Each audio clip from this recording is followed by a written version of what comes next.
अस्सलाम वालेकुम अजीज़ दोस्तों। आज जब मैं आपसे गुफ्तगू करने बैठा तो जहन में बहुत सी बातें थीं। सोच रहा था कि आपसे किसी बाकायदा तरीक़ेकार के तहत बात करूं, कोई लायहा अमल बना लूं जिसके तहत आपसे बातचीत चलती रहे।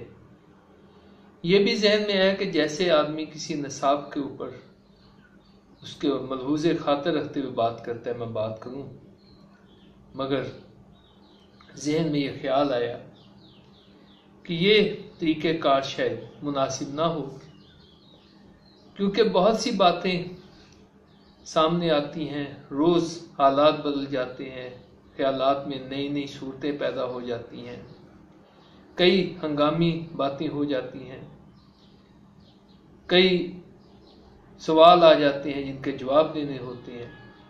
तो हम अगर किसी तयशुदा तरीक़ेकार को की पैरवी करेंगे तो शायद बात करना मुमकिन ना रहे। तो बेहतर यह है कि जैसे जैसे हालात आगे चलते जाएं, हम आपसे गुफ्तगू करते जाएं। आज मेरे जहन में नवंबर 2015 में लाहौर में होने वाली नफाज़ उर्दू मीडिया कॉन्फ्रेंस आ रही है।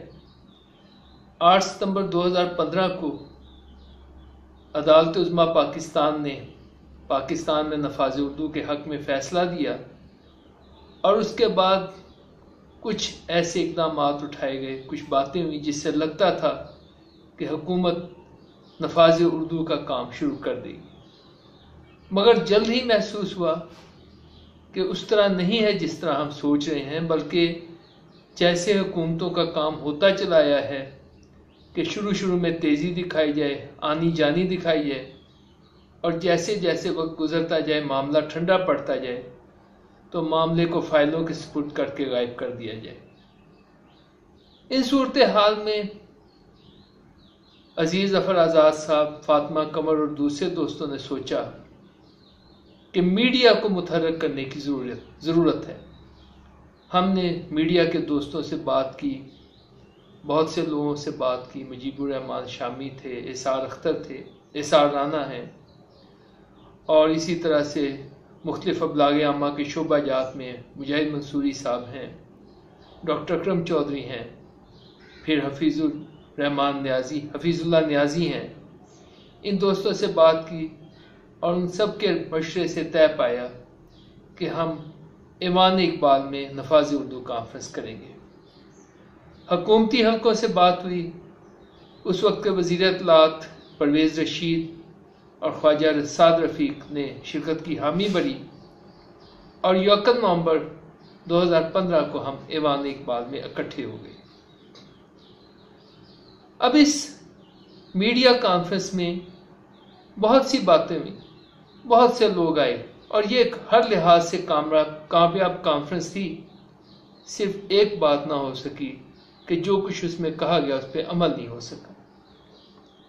मैंने परवेज़ रशीद और साद रफ़ीक साहब को मुखातिब करते हुए कहा कि जनाब ऐसे करते हैं कि आपकी दानिश में बरतानिया और अमेरिका बहुत तरक्की याफ्ता मुल्क हैं और हमें उनकी पैरवी करनी चाहिए।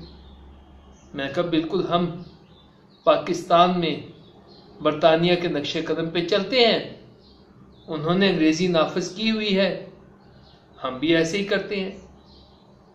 मैंने देखा तो दोनों वज़राए कराम के चेहरे पे मुस्कुराहट मचल रही थी।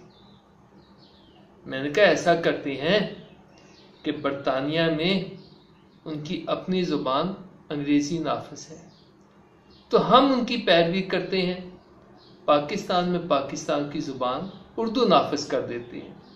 तरीका उनका है, हमारा भी काम हो जाएगा, उनकी पैरवी भी हो जाएगी। अफसोस की बात यह है कि आज तक मुझे इस सवाल का कोई मस्बत जवाब नहीं मिला। आज भी पाकिस्तान पर आइन के नफाज के 47 साल बाद, अदालत उज़्मा के फैसले के 5 साल बाद भी यहाँ पर अंग्रेज़ी मुसल्लत है और हम नीचे ही नीचे पस्तियों की तरफ गामजन। अब मैं आप लोगों से भी पूछ लेता हूँ ताकि आप भी गुफ्तगू में शामिल हो जाएं। आप में से कितने लोग हैं जो बैरून मुल्क गए हैं या मौजूद हैं या जिन्होंने तालीम मुख्तलिफ दुनिया के मुल्कों में हासिल की है। आपने क्या देखा? क्या जर्मनी में, क्या फ्रांस में, क्या रूस में, क्या चीन में, क्या जापान में, तुर्की में ऐसा मुमकिन है कि जो उनके मुल्क की ज़ुबान है वो तो नज़र ना आए और उन्हें किसी गैर मुल्की ज़ुबान में, नाम निहाद बैनुल अक़वामी ज़ुबान में तालीम दी जा रही हो, कारोबारी ममलकत चलाया जा रहा हो, इंतज़ामी अमूर तय किए जा रहे हों? क्या ये मुमकिन है कि फ्रांस में फ्रांसीसी बच्चों को अंग्रेज़ी में तालीम देनी शुरू कर दी जाए, या रूस में रूसी बच्चों को फ्रांसीसी में तालीम दी जाए, या बरतानिया में बरतानवी बच्चों को उर्दू में तालीम दी जाए? अगर इन सब मुल्कों में ये तमाशा नहीं लगा हुआ तो सोचिए कि पाकिस्तान में ऐसा क्यों हो रहा है। पाकिस्तान पर अंग्रेज़ी के नाम पर मुसल्लत की गई जहालत की काली रात क्यों ख़त्म नहीं हो रही? यहाँ पे आज़ादी का सफेद सहर क्यों नमूदार नहीं हो रहा? ये सवाल सिर्फ खुद से ना करें, ये सवाल हर जानने वाले से करें, ख़ुसूसी तौर पे अरकान असम्बली से, वज़रा से, वज़राए तालीम से, और अगर मुमकिन हो तो वज़ीर आज़म साहब से भी पूछें कि जनाब जब पाकिस्तान में किसी की ज़ुबान अंग्रेज़ी नहीं है तो ये ज़ुबान यहाँ क्यों मुसल्लत है। बहुत शुक्रिया। अल्लाह हाफ़िज़।